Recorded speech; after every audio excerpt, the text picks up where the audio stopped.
오늘 아침 뉴스 연구소.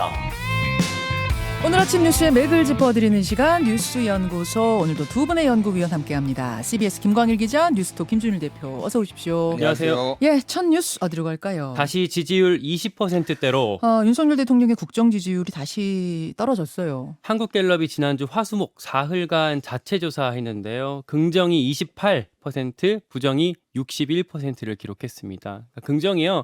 줄곧 한 20%대를 쭉 기록하고 있다가 지지난주에 33까지 올랐었거든요. 네. 근데 이게 한 주 만에 5%포인트가 떨어지면서 이렇게 나타났습니다. 욕설 논란이 목요일 날 있었거든요. 그렇죠. 그 상황 그리고 밤늦게 해명했던 상황까지 반영하면 아마 더 떨어질 수도 있을 것 같은데 이번 주가 오늘 내일 다른 조사 나오면 같이 살펴봐야겠습니다. 그러니까 지금 이 한국갤럽 조사는 이 비속어 논란 터지기 전에 마무리가 된 조사가 금요일에 발표가 된 거고, 오늘 아침에 아마 방송 중에 여론조사가 하나 더 나올 것 같아요. 그것까지 좀 봐야겠습니다. 주말 상황을 같이 좀 지켜보면요. 네. 그러니까 윤 대통령이 캐나다를 거쳐서 그제 밤에 귀국을 했고요. 예. 다만 별다른 욕설 논란에 대한 반응은 없었습니다. 그러니까 1호기 공군 1호기에서 기내 기자간담회를 지난번에 스페인 갔을 때 나토 순방 때는 했었는데 이번에는 없었어요. 그리고 국민의힘 상황을 좀 보면 원래는 처음에 나왔을 때는 좀 뭉개는 발언들이 있었는데 이번에는 좀 이제 역공 그리고 이제 방어 태세 전환에 나섰습니다. 예. 첫째로 이제 논란 말고 순방 성과를 봐라 이렇게 프레임 전환을 시도했고요. 네. 둘째 이제 메신저 공격을 시작했습니다. MBC를 공격했어요. 그러니까 첫 보도가 MBC가 나왔었거든요. 네. 이게 좀 부정확했다. 그러니까 대통령실이 해명한 거랑 다르지 않았냐. 그러니까 자막을 왜 가로치고 미국이라고 달고 그다음에 바이든이라고 확정적으로 썼느냐, 이 부분에 대한 거죠. 네, 대통령실은 날리면이라고 해명했으니까 그거랑 다르다라고 얘기를 국민의힘은 방어를 하고 있고요. 그리고 첫 보도 전에 민주당이 공개적으로 비판을 했어요. 이거에 대해서 보도도 안 나오는데 민주당에서 비판한다. 그럼 MBC랑 민주당이랑 결탁한 거 아니냐? 이런 논리를 국민의힘이 펴고 있습니다. 즉 MBC의 첫 보도는 10시인데 민주당이 어떻게 9시 반에 논평을 했느냐, 지금 이건데, 근데 온라인에 퍼지기 시작한 건 9시 반 전이잖아요. 온라인에 퍼지기 시작한 건 한 9시 20, 제가 이제 받은 게 9시 20분 정도였고, 기자들한테 어떤 내용이 퍼지기 시작한 건 8시 한 50분, 뭐 그쯤 때부터 계속 얘기는 퍼지고 있었습니다. 그래요. 또 어떤 얘기 나옵니까? 국민의힘에서 일각에서는 좀 어떤 내부적인 비판도 있어요. 그러니까 유승민 전 대표 같은 경우에는 벌거벗은 임금님은 조롱의 대상이 된다. 그리고 홍준표 대구시장 같은 경우에는 우리가 잘못을 인정해야 되는 거 아니냐, 이런 식으로 좀 내부적으로 우려의 목소리도 같이 있습니다. 자, 김준일 대표, 예. 뭐 주말 사이에도 정말 뜨거웠습니다. 어떻게 일단 보셨어요? 돌아가는 거. 이 윤석열 대통령 비속어 논란과 관련해서 정부 여당에서 뭔가 사과를 하기보다는 이거를 좀 진실 게임으로 조금 이제 가져가는 것 같아요. 네. 그래서 이제 바이든이냐 날리면이냐 이거를 가지고 논란이 있는데 네. 모르겠습니다. 뭐 저는 바이든으로 들리는데 날리면으로 들으시는 분들도 있다고 하니 이거를 뭐 제가 뭐 무조건 맞다고 주장할 수는 없는 상황이고, 근데 어찌됐든 대통령실 해명으로 봐더라도 뭐 이 XX가 들어간 건 맞잖아요. 그건 김은혜 대변인은 뭐 홍보수석은 그거에 대해서 부인을 안 했잖아요. 그러니까 대통령실은 이 네. XX라는 그 앞부분은 부인 안 했는데, 또 주말 사이에 국민의힘 일부 의원들은 그것도 아니다. 이 XX가 아니라 이 사람들이라고 했다. 그러니까 비속어 자체가 없다. 뭐 이런 주장도 나오고 배현진 있어요. 의원, 뭐 박수영 박수영 의원, 예. 유상범, 신윤핵관이라고 불리는 초선 의원들이 뭐 그런 주장을 하고 있습니다. 그래서 전체적으로 보면은 이거를 차라리 사과를 하고 넘어가면 될 일을 좀 일을 키우는 거 아닌가 하나를 저는 좀 생각을 하고 있고요. 그리고 이제 이거를 이제 언론의 책임을 묻는 방식으로 하는 게 이제 MB 시즌 2가 좀 생각이 나요. 그러니까 예전에 이제 광우병 이제 뭐 지금 직접 광우병 사태를 이제 언급을 하고는 있는데, 그 이후에 전체적으로 보면은 뭐 이제 PD 수첩에 대한 뭐 이제 수사가 있었고, 그 다음에 여러 뭐 공영방송 사장들에 대한 뭐 퇴진 압력이 있었거든요. 최근에 지금 KBS에서 특별감사가 지금 국민청원 감사가 들어간 상황이고요. 네. 그리고 MBC 같은 경우에는 박문진 이사회 이제 그 박성재 사장 퇴진 안건을 가지고 논의를 해서 물론 부결되기는 했는데 그런 이제 좀 상황들이 있어서 이거 좀 지켜봐야 될 것 같습니다.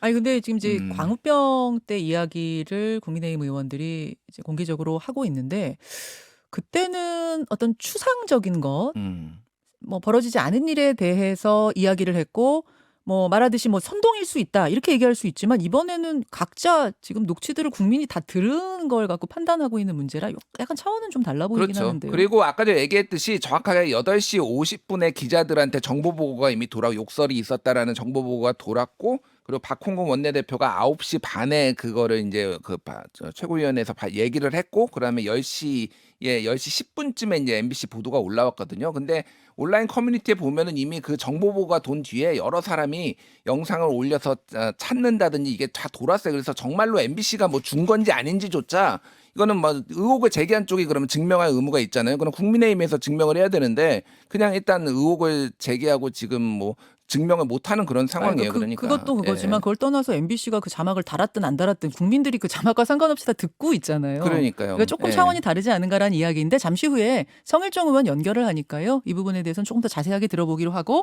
김광희 기자 덧붙일 말이 있습니까? 예, 그러니까 이번 주 이제 주목할 만한 일정 좀 쫙 한번 짚어봤으면 좋겠는데요. 내일 민주당 의원총회가 있습니다. 네. 여기서 민주당이 그 전에 이제 한동훈 법무장관, 이상민 행안장관에 대해서 뭐 탄핵 추진을 뭐 하겠다 말겠다 뭐 이런 얘기들이 있었는데 의총에 올릴지 말지를 지금 갑론을박하고 있습니다. 예. 만약에 올리게 되면 여기서 뭐 또 얘기가 나오게 될 거고 모레 수요일 날 중요한 일정이 또 있어요. 국민의힘 윤리위가 열립니다. 뭐 일단은 권은희 의원 뭐 경찰국 신설 관련해서 이상민 행안부 장관 탄핵해야 된다라고 얘기했다가 거기에 대해서 윤리위가 지금 징계를 걸었고요. 예. 그리고 김성원 의원 그 수해 현장에서 실언했던 거 예. 그거 같이 올라오게 될 건데 이준석 전 대표 여기서 추가 징계가 논의될 가능성이 있습니다. 네. 물론 밀릴 가능성도 있고요.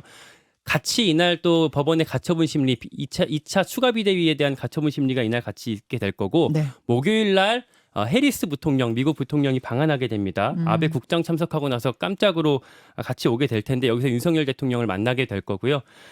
다음 주에 이제 국감이 시작이 돼요. 그렇죠. 이거에 대해서 이번 주에 계속해서 여야가 신경전을 벌이게 될 겁니다. 증인 뭐 신청, 참고인 신청 관련해서 지금 뭐 김건희 그 허위 경력 관련해서 뭐 민주당이 뭐 단독으로 신청하기도 하기도 했는데 요 갈등이 이번 주에 계속 커지게 될 겁니다. 예. 자, 두 번째 뉴스로 넘어갑니다. 동해로 탄도미사일 발사. 북한이 어제 동해상으로 단거리 탄도미사일을 쐈어요. 어제 오전 6시 53분쯤이었습니다. 이제 그 평북 대천 일대 여기가 북서쪽이거든요. 여기서 동해상으로 탄도미사일 한 발을 날렸습니다. 네. 미사일 발사는 지난달에 순항미사일 발사한 이후에 39일 만입니다. 합참에 따르면 비행거리가 600여 킬로미터, 고도가 60여 킬로미터, 속도가 마하 5 정도로 탐지가 됩니다. 네. 차량형 이동식 발사대에 실려서 발사가 된 걸로 추정이 되고 있는데 일부 구간에서 풀업, 그러니까 상하 기동을 했고 그리고 마지막 단계에서 회피 기동한 것으로 알려지고 있어요. 그래서 북한판 이스칸데르랑 유사하다라고 군 당국도 파악을 하고 있습니다. 네, 네. 중요한 게 비행거리가 600여 킬로미터가 된다는 점이거든요.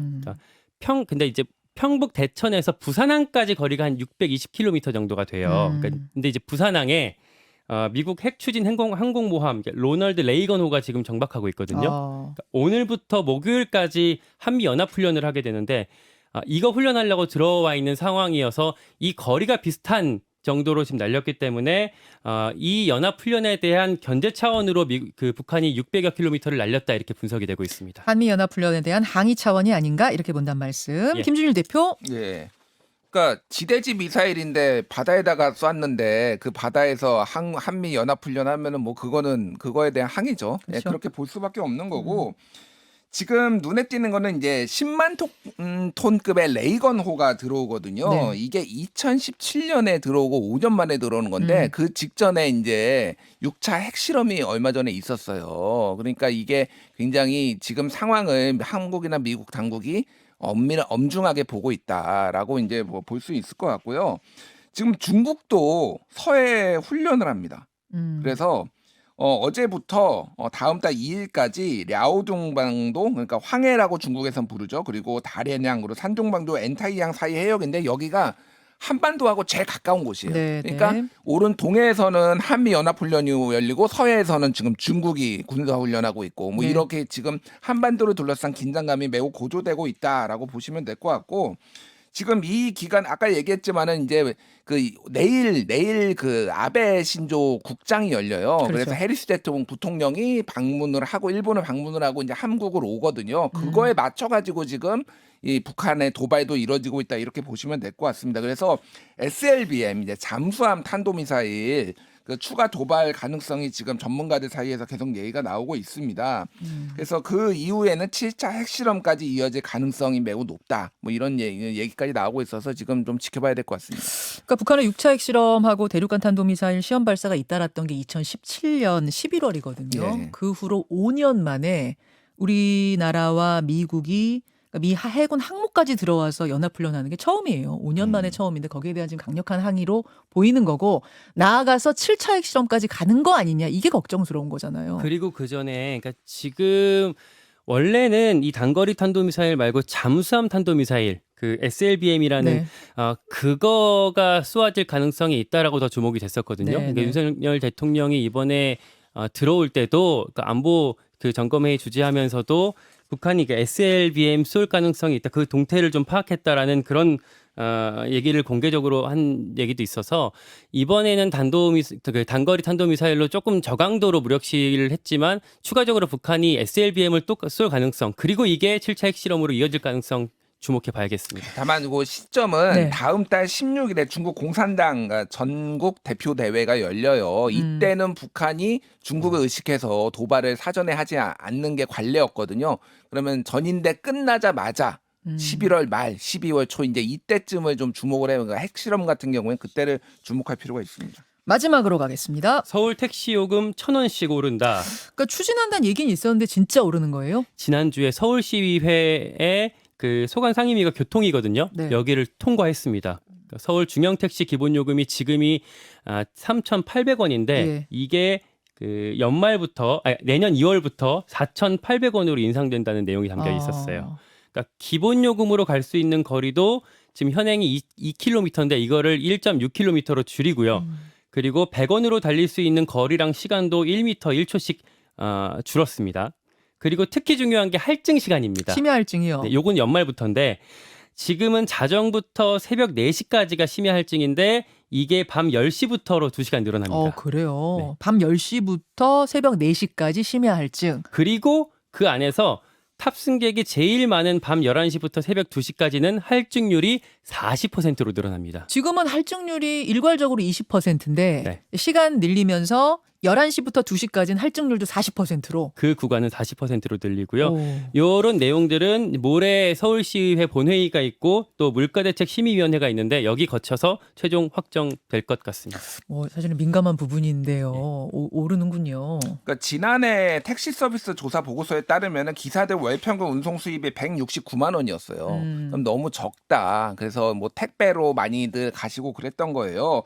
그리고 이제 산업금제에서 이제 월급제로 전액관리제라고 하는 월급제로 바뀌었는데 네. 오히려 줄었다고 합니다. 한 달에 520만 원을 이제 수익금을 가져가면 산업금제에서는 256만 원인데 전액관리제에서는 212만 원으로 줄었대요. 그래요. 그러니까 오히려 이제 올려야 되는 상황인데 일부에서는 지금 이게 지금 상황에서 올리는 게 맞느냐 다 오르는데 뭐 그렇게 하시는 분도 있고 돈 올려도 좋으니까 택시 좀 잡혀라 죽을 것 같다 밤에 안 잡혀서 뭐 이런 분들도 찬성하시는 분들도 있어요. 돈 올려도 좋으니까 네. 기사님들 많이 돌아오셔가지고 택시 좀 원활하게 많이 돌아갔으면 좋겠다는 밤에 말도 집에 있고. 못 간다 택시 좀 잡히자 뭐 이런 얘기도 하시는 분들도 있습니다. 또 이제 물가가 오르는데 그럼 택시기사 봉급은 안 오릅니까? 이런 얘기도 있고 물가가 오르는데 이건 마저 오릅니까? 이런 얘기도 있고 참 어려운 경제 상황인 것만은 분명합니다. 그렇죠? 네. 여기까지 보죠. 두 분 수고하셨습니다. 감사합니다. 김현정의 뉴스쇼는 시청자 여러분의 참여를 기다립니다. 구독과 좋아요, 댓글 잊지 않으셨죠? 알림 설정을 해두시면 평일 아침 7시 20분 실시간 라이브도 참여하실 수 있습니다.